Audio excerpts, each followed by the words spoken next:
holding the camera. This is Kal Kat, the Kal Kat Show, bringing you more summer movies recaps. Now that it's the end of summer, it is August. What other movies have I seen? Yes, I've seen some other movies since the TED 2 review. I've seen Spy, and let's see, I've seen the Vacation movie, and I've seen Shaun the Sheep. No, the new one, Mission Impossible Rogue Nation. Yeah, so let's, I guess I will start with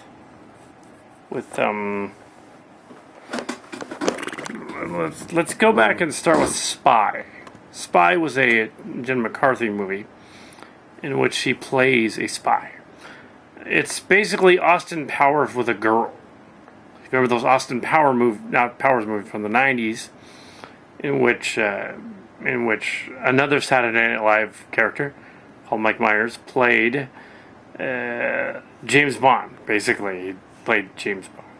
And he was like, the joke was that he was a total slovenly loser James Bond that somehow got lucky anyway. That's kind of the idea of the McCarthy one. It's basically a sort of an FBI agent, loser agent, who ends up being the hero. And Jason Statham is sort of the rival, but not the bad guy. Bad guy's somebody else. And her friend in it is this prudish English lady who is sort of a Mary Poppins spoof, I guess. And they go about the movie trying to solve this crime about a nuke in a car. There's a nuke in a car, like in a trunk. And although the movie got glowing reviews, the critics liked it. It was a funny movie, but now several months later, I don't really remember too many of the jokes except for the end credit ones. So, was it a funny movie or was it the audience participation in the movie that made it funnier?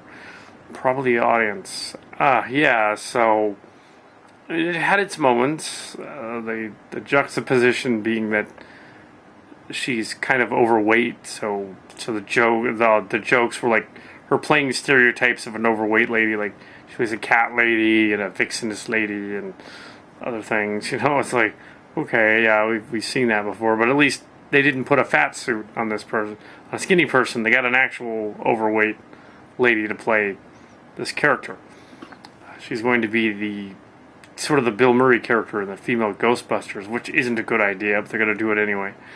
It should be a male and female cast, just put them together. She can be the Bill Murray character, just there has to be others in there. But yeah, Spy, it's sort of a recap more than a review. It's James Bond spoof. They reference Face Off. They make fun of it, which was a very cheesy movie with John Travolta many years ago. Which had impossible plastic surgery in it. And there was another movie that was sort of about identity switching that went on, that I did not see, that was called Selfless, which was odd as well, that had the same idea, like, ooh, he switches with the younger body. Ooh, yeah, I didn't see that, so I'm not going to review it. The next movie that we got on the list here is, I'm just going to put them all together. The next one was... I'm going to go with the Rogue Nation, the Mission Impossible Rogue Nation. I think it's part 5. A fun movie, probably as good as the last one. However, the other 3 first ones were bad. Especially the first movie of that series was awful. It wasn't even in a team, like the team gets killed off and stuff. And the second one wasn't too good either. The third one wasn't too good either. This is the Abrams era of these movies. It has been since the third one, and sometimes they're nonsense. But yeah, they did a fairly good job with it. It was sort of a find the computer chip spy caper thing. The computer chip thing is hidden in this undersea layer that they got to get to. Just when you think this is our planet, it really isn't, and that part got confusing. But yeah, Tom Cruise is about 52 years old and getting too old to play these parts. Why did they not cast him in Expendables 4? I don't know. Because he totally would be in that. Because, yeah, he's not much younger than Stallone. So Stallone's a little older, I guess. But only a little. So, yeah, why is Statham in those movies and not Tom Cruise? Statham's younger than Tom Cruise. Isn't he? Or is he? I don't know. But he's, too young to be in. Terry Crews is too young to be in those Expendables movies. Yeah, so, yeah. But, yeah, Tom Cruise, the Scientology guy, he was in the lead. And Simon Pegg was in it. And the girl lead actually doesn't get with him. Which is interesting. They didn't go there. Yeah, I also saw Avengers 2, which was good, but not as good as the first one. And it had the same Avengers cast, and it was strange that they had the love thing between the Hulk and Black Widow that just wouldn't work. I think I mentioned that in another review. And then they had Ant-Man, which came out about 2 months later. And Ant-Man is one of the oddest Marvel movies of the franchise. The guy turns into a small, tiny little ant-sized guy. Powers. Very strange idea, an ant. I guess it's no stranger, really, than a giant Hulk monster, being the Hulk. But it kind of is, because really, if you think about it at all with any kind of logic, it doesn't make any sense. Like, he wouldn't be able to move very fast as an ant. So it would take him freaking forever to solve the mystery, or fight the bad guys in the big super tower. He'd be like still going like he would be like still going. He'd be like, I'm flying over here, I'm gonna plant the bomb. Yeah, they said he had superpowers, but the ants didn't. He did. So if the ants that fly, how did they have powers? They didn't explain that. But yeah, not a bad movie. Some of it was fun, but yeah, a little too far-fetched. More so than a talking raccoon. I can buy the talking raccoon. And then we come to Shaun the Sheep, which Mark's Cards saw last week, and I saw last week, but separately. And we both liked Shaun the Sheep, especially the touching ending with the scraggly dog and the lady. The touching end. It's an odd movie based on a series by the AntMan guys, the guys that did Chicken Run. They should advertise that more, that's what it is. It's the guys from Chicken Run, because nobody seems to get it. That's what it is. Or at least they don't get the connection. But yeah, sort of like how Box Trolls was kind of like last year was the other group. Kind of like left out just because it wasn't, like, nobody went to see it. And it was a good movie. Yeah, it's sort of like that idea. Shaun the Sheep. Jeez. It's about these sheep that go to the big city chasing after their master, who apparently loses his memory and doesn't know who he is and becomes a celebrity instead, shearing people's hair with his clippers. It's very strange. But yes, good movie. You should go see Shaun the Sheep. Yeah, so, and that's that. And yesterday, I went to see National Lampoon's Vacation Part 5. Vacation. I don't know if it's technically National Lampoon's anymore. I don't think they really exist too much anymore, but the original was a classic, the John Hughes one, and the two sequels, the European Vacation and Christmas Vacation. And it was John Hughes, Amy Heckerling, and the others wrote that. And Chevy Chase and all of them. Keeps changing the children's.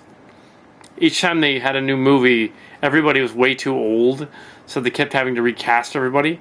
But in this one, they just went there and they just said, okay, well, the main guy is Rusty now. Is Rusty the son? He's grown up. He has 2 boys, and he's married to a hot girl played by Christina Applegate. Which doesn't make sense that he would be, but okay.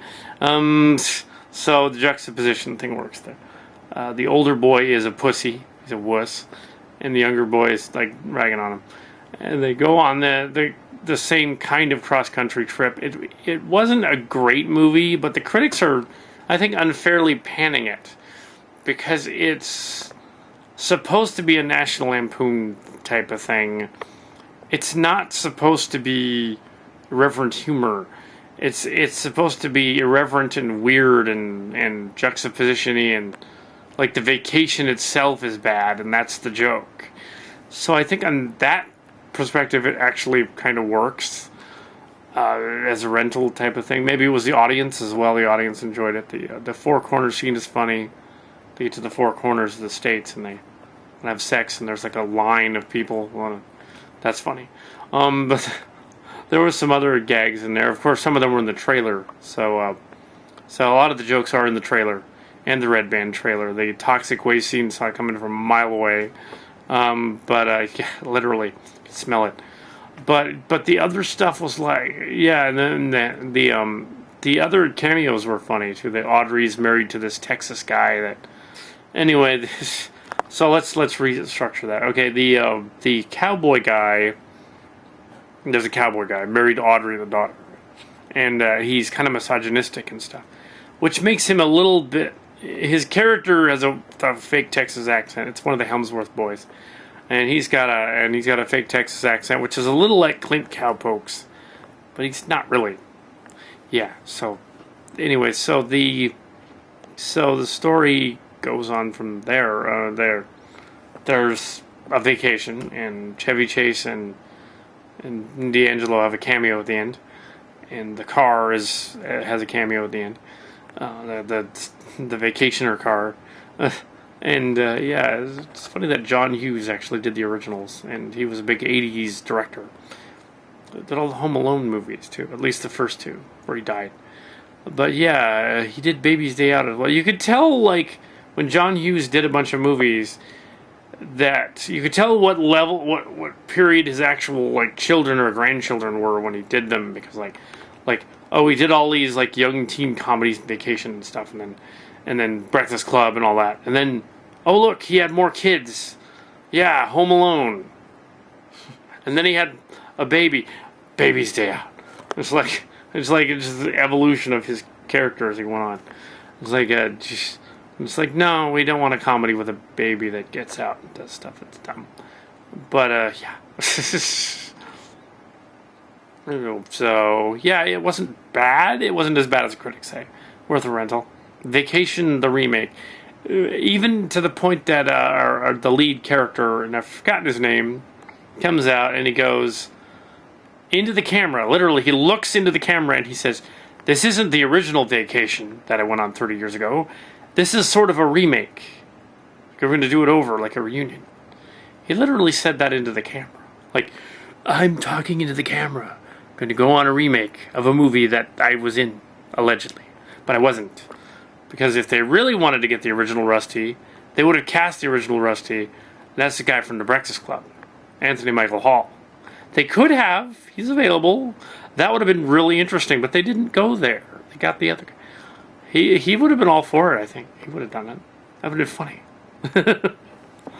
Considering in the original he goes through puberty and grows like 1.5 feet during filming.